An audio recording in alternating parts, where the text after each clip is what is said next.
été embauché par l'UQAM en 1972 pour faire une étude sur la possibilité que l'UQAM développe des activités de formation avec le mouvement syndical. Et donc, à cette époque-là, les précaires n'étaient pas couverts par le certificat d'accréditation. Donc, j'ai été non syndiqué de 72 à 76 à étudier la possibilité que l'UQAM mette sur pied un programme de formation avec le mouvement syndical. Ça a l'air fou, mais c'est ça. Alors, si bien que, entre autres, quand le CEUQAM avait des assemblées dès 75, je me présentais aux assemblées, mais en allant tout le temps au micro parce que j'y allais déjà, mais en disant « Je suis pas encore membre du syndicat parce qu'on n'est pas couvert, est-ce que je peux parler? » Puis le président demandait, puis on disait oui. Fait que c'est comme ça que j'ai fait mon entrée au syndicat. J'ai donc été actif dans la grève de 76 alors que j'étais toujours pas syndiqué, ce qui est assez ironique. Par la suite, j'ai été délégué dans mon département. Et au fond, je suis devenu président en 1983, mais par accident, je n'avais jamais eu en tête d'occuper une fonction syndicale. Mais il y avait eu, en plein milieu de la négociation, la démission de l'ensemble de l'exécutif. Et il y avait un vide, et la nature ayant horreur du vide, on a une couple a décidé de se présenter comme équipe pour reprendre les rênes au milieu de la négociation de 83. En 1979, ça a été la première table sectorielle qui regroupait l'ensemble des universités, le SFP, mais il y avait des syndicats d'autres centrales, mais qui étaient minoritaires, qui étaient aussi dans le lot. Et 79 avait été la négociation qui avait bien fonctionné.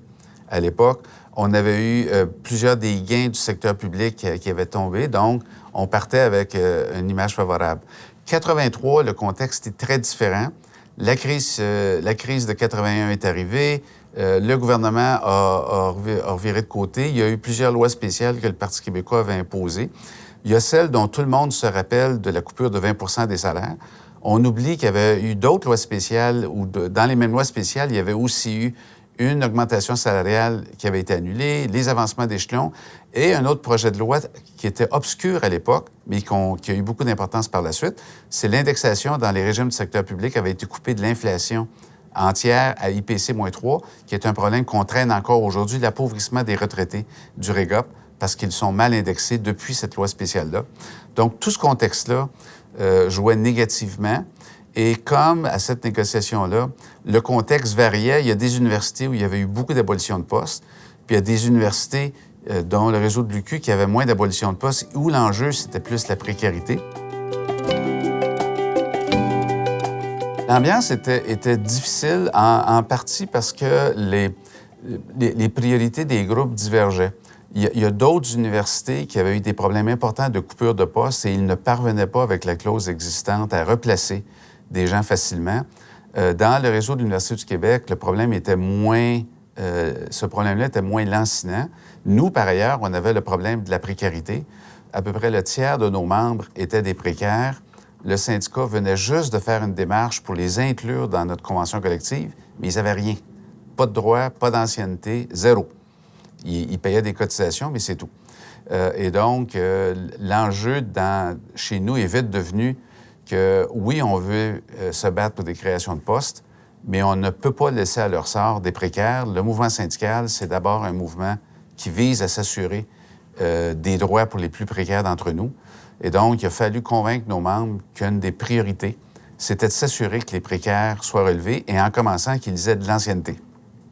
Or, convaincre des réguliers qui ont de l'ancienneté de donner de l'ancienneté à des précaires, je peux-tu vous dire que c'était pas évident. Alors, la clé a éventuellement été de faire en sorte que les précaires aient de l'ancienneté, mais l'ancienneté partirait à une date qui suivait un peu la signature de la convention collective. Donc, par définition, les statuts particuliers n'auraient pas plus d'ancienneté que ceux qui étaient en poste à ce moment-là, mais éventuellement, avec le temps, en acquéreraient comme les autres, et donc seraient capables de postuler des postes puis d'avoir priorité sur des réguliers s'ils ont l'ancienneté. D'ailleurs, au fil des 20 ans, je dirais que de fermer l'écart entre les conditions de travail des précaires et ceux des réguliers, ça a été une préoccupation constante que de le relever au fil des négociations, que leur ancienneté soit comparable, que leurs échelles salariales évoluent, qu'ils aient droit à des journées de maladie, qu'ils aient droit à une protection d'assurance. Ça a toujours été un enjeu que de refermer cet écart-là. Il faut savoir que je me suis ramassé représentant des syndicats de l'UQAM au comité de retraite de l'Université du Québec un peu par accident. Le représentant de l'UQAM vient des différents syndicats. C'était au tour du SEUQAM, du syndicat des employés de l'UQAM, d'envoyer un représentant. Puis ils m'ont dit, tiens, toi, tu sais compter, c'est toi qui vas y aller. Donc, je connaissais rien d'un régime de retraite. Je me suis ramassé là. Le premier débat que je me suis ramassé à devoir avoir, c'est un débat qu'on faisait parce qu'il y avait des employés qui voulaient que le régime de retraite devienne optionnel plutôt qu'obligatoire et que ceux pour qui choisiraient que ce soit optionnel, qui ne se fassent pas enlever d'argent, mais qui se fassent ajouter à leur salaire la cotisation d'employeur. Et j'avais dû me débattre comme un diable dans l'eau bénite comme ça. Il y a une petite histoire intéressante parce que je suis toujours représentant des employés de l'UQAM. Et il y a quelques mois, un employé dans la cinquantaine vient me voir parce que son problème, c'est qu'elle veut partir à la retraite au plus sacrant et elle cherche comment augmenter sa retraite parce qu'elle n'en a pas tout à fait assez.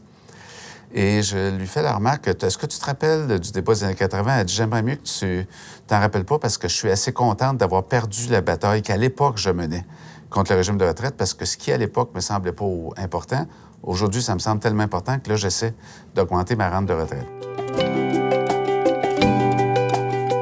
Dans notre section locale, on a toujours trouvé très important qu'on participe très activement aux instances auxquelles on est affilié, que ce soit le SFP Québec, que ce soit la FTQ, que ce soit le Conseil régional de Montréal. Et on a toujours voulu s'assurer que notre participation au Congrès, ça augmente, je dirais, que ce soit une occasion de formation syndicale pour nos membres, mais aussi une occasion d'intervenir.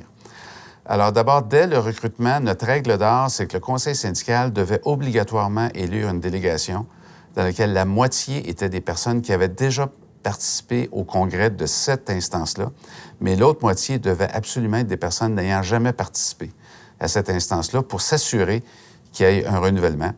Et lors de la préparation de chaque congrès, il y avait toujours une réunion de délégation d'avance. Comme j'étais plutôt impliqué, j'avais généralement un bon degré d'information des enjeux qui s'en venaient.